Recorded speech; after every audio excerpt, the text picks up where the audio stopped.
Non-negotiables for a relationship. Guys, I need y'all to hear me when I say this. Because sometimes we just gotta get it rolling. You know, sometimes you have to set the standard for you to understand how to be in a relationship. But most guys don't have those top tier things. They say, hey, maybe she doesn't want to dress and this, that, and third. You guys have fickle things that you guys don't really actually know. But I'm trying to give you my top 5. My top 5 non-negotiables for relationships. Understand this. Look, no guy friends. I want you guys to understand, when you guys are in a situation and you're with a girl and she has friends, it becomes a bigger dilemma. Because as males, we understand what the male nature is. Reality is, guys can't really have girl friends. Guys are only friends with girls that are attractive. Now, you can always say, hey, what do you mean, coach? What do you mean, coach? We know, you know, we both know that at the end of the day, if something were to happen between you guys, and she's like, she will go back to this guy and complain. And most guys do this. I don't want you guys to be afraid and be flawed. When you guys are explaining certain things to your girl, you gotta let her know, like, hey, are you with me or you're not? Because at the end of the day, I see a lot of guys in a situation where you're like, oh yeah, my friend, she grew up with this guy, had friends, but you don't remember the history. Oh yeah, he's always been a family friend. You don't know the history. That's the problem. In today's time, there's no boundaries. And the reason why it's so important for you guys to have non-negotiables in relationships is because it's not to say, oh, you're trying to be somebody and you're trying to have this girl on safeguards. No, it's being able to say, hey, this is the standard type of relationship that I'm going for. If you don't fit that mode, okay, I don't have to be with you. I don't want to be in a relationship with you. But most guys are okay with girls having multiple boyfriends. It's like, it shouldn't go that way. It shouldn't be times where you're alone with that boyfriend. It shouldn't be, you feel what I'm trying to say? Like, a lot of times you have these situations where this is what goes on in today's time. You have the work husband. When has the girl that you ever talked to, when she goes to work, has she ever talked to you about the guy she's actively talking, giggling, ha ha he he? When? It usually never happens because it's the work husband. There should never be a time where the girl has a work husband. Why? Because the trajectory of between you two, this is her fantasy. I want you guys to understand, this is her fantasy. The other guy is her fantasy. But you guys are so cool, nah, I'm not gonna hold her and be like this, that, and third. It goes on. If you've been in these environments, you know how it goes. So non-negotiable number 1 is no guy friends. Number 2, she must be her group leader. Guys, we often see girls. Your girl, if she is not the group leader, I don't want her. Why? Because this is the thing that a lot of guys overlook.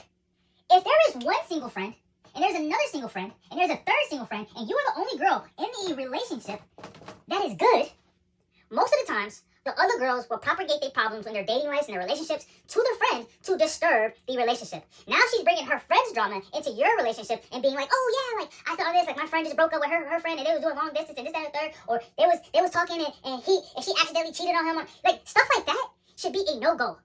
The reason why is because when your girlfriend is the ringleader of the group, she's the goal of the group. So if you guys are in a loving relationship, your friends want to be in a loving relationship. It makes sense? This is why it's so important to vet the friends. If she is not the ringleader, she will be in a situation where she's getting tainted by the single friends. Because the single friends don't really want to be in relationships. They want to be in situationships, hookup culture, this, that, and third. And I want you guys to understand this because a lot of men do not want, they don't go as far as that. Because they end up at the end of the relationship and being like, whoa, what happened? Where did everything go wrong? How did this get here? And then all of a sudden you start realizing, like, she used to complain about Sydney. And then Samantha used to do that. And then, but she lived with Jessica, and Jessica was toxic, and Jessica would always tell her certain things about what, like, they just constant gossip. And then all of a sudden, you're like, oh, so when I was trying to do good, she was trying to program her to think I was doing bad. You get it? Oh, brother, every single time. It happens like that. And it's not, and I'm not trying to tell you guys and be like, oh, da, da, da. It is very important. If she is not the ringleader and the group leader of the friend group, and this is something that a lot of guys don't talk about when they're with their girls, if she is not the group leader, she will be tainted by the opinions of her friends when she's in a loving relationship. It's just how it goes. They talk about their relationship, they talk about everything, they talk about their single life. All it is going to be like, oh, when the girls go to Las Vegas and we're trying to go to Las Vegas, you think that girl in a relationship is going to be head honcho, laying the foundation? No, they're going to get drunk, she's going to get drunk. They're going to talk to men, she's going to be like, I'm left out, I need to talk to a man. You feel what I'm trying to say? Like, that's what happens. And nobody talks about it all the time. Nobody says it. So this is why I say, the top tier, I have to understand who or in what place are you in with your friend group? Are you in the friend group that they all are striving to get married? Or are you guys just all toxic? Are you guys just all single? Am I just getting into something? This is why it's important to say, hey, let me take the friends out on dates. You feel me? A lot of guys think that's I just gave y'all something y'all ain't never heard before. Take the friends on dates. Vet her, because not only are you going to try to put on the front, or you get to peel off a layer of the friendship that no other guy has ever touched before. Why are you taking my friend on a date? Why are you taking them out? Because I just want to get to know you. And before I can take anything deeper, I don't want to go to keep talking to you about it. You may be hiding things that I probably won't know. But that's not the point. The is knowing what type of friends they are. So the more you know, the more you grow. Next, when we're in problems, it is always going to be us against the problem. Right? So most of the times we get in relationships and we think that, like, it's always me and you. No, it's me and you. My feelings, my feelings. Put them up, put them up, put them up, put them up, put them up, put them up. Like, no. I think today we don't have enough communication. Guys, I really want you guys to really make this a priority, because if you don't, it's always going to be a colliding. Hey, I'm trying to tell you this, but you're moving with your emotions. I'm trying to be here. And sometimes this is where the clash is coming, because you may be super logical in a situation. She may just be super emotional about the situation, and you may need to just appeal to that emotion so she can understand your logic. You may need to walk her through the problem so y'all can understand. But a lot of situations we get into the ultimate divide is you, the problem, my point, your point. No. And all of a sudden you're like, how did we get here? I don't debate. We don't go, when I'm in a relationship, we don't go back and forth. I'm never going to come after you. I'm always going to come after the fact that, hey, look at the problem. You have to be solution based. You guys like being catered to. Like, the guys in the world like this chaos. And it comes from stemming from the leadership role. Because regardless of what it is, your framework of how you see problems is going to show up. If you're in a business and you run a business, that's how you show up to a problem. Oh, I'm a solution based. What's the workaround? How can we find more solutions? How can we figure out this problem that we're having? But if you're catering to these girls and you're catering to their emotions and their feelings and certain things, and you're like, I would rather have us go between us going debating each other than actually solving a problem. And that's what culture is. That's what we do every single time, because they don't have, or you don't have this rule in place. It should never be me and you. Always us against the problem. Because I love you enough to understand we need to grow from this. So guys, keep that as a priority. Next, number 4, knowing the journey. I want you guys to understand is to get to X and to get to the goal, let's say pot of gold, it's going to look murky.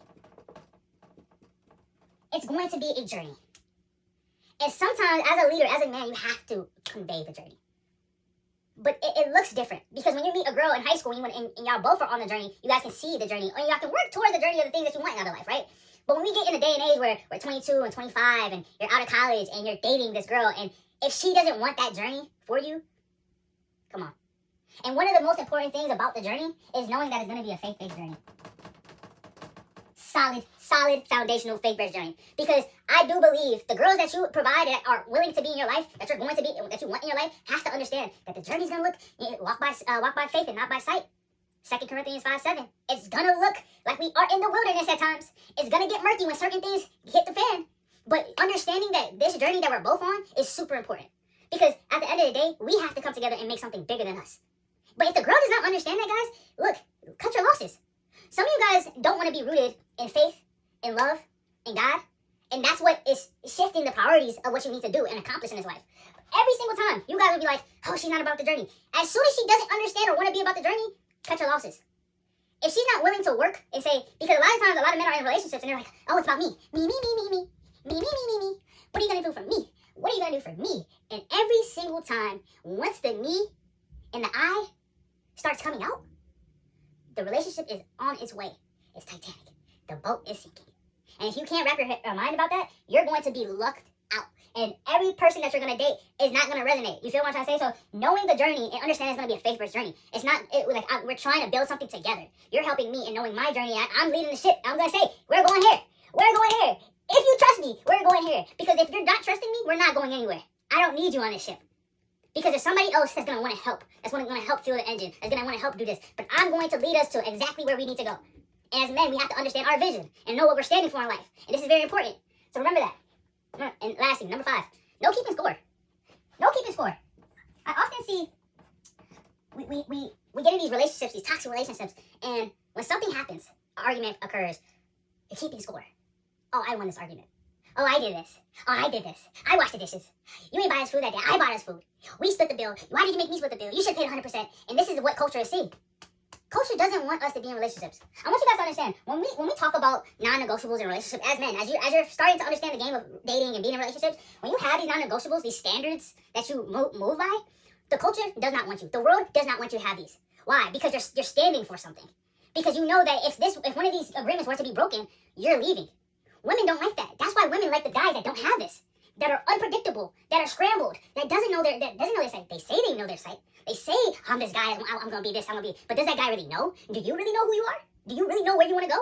Or are you just traveling through the world, hopscotching through life? But a lot of women will be in situations and they'll be like, I'm keeping score because you ain't nothing. You ain't nothing. You ain't nothing. Like, that's the case. And a lot of times, if we don't understand that, we're going to be constantly thrown into these positions and saying, oh, we're in heated battles, and you're just taking score just to say this and throw it back in my face. That's a no-no-go. That don't go with me. I believe if you set the standard as a guy, and you transform the whole outlook of how you try to see relationships, if a girl disrespects you, gotta go. If you don't set the standard of saying, hey, I don't do disrespect, you may not know it, you may not have come from a family, you may not have experienced disrespect. But as a man, I can't have my woman disrespecting me and me not doing anything about it. And this is something for the guys. Remember that. If you cannot stand up for yourself, don't get in a relationship.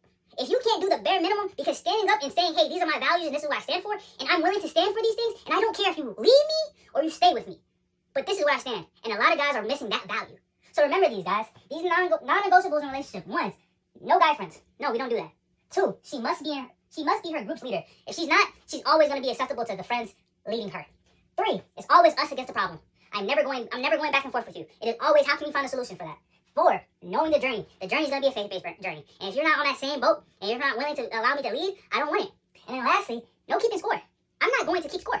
I love you too much to keep score. But if you keep score, you're not going to be on the ship. We're not going to be in this. And this is what leads us to grow. So believe it or not, class is closed.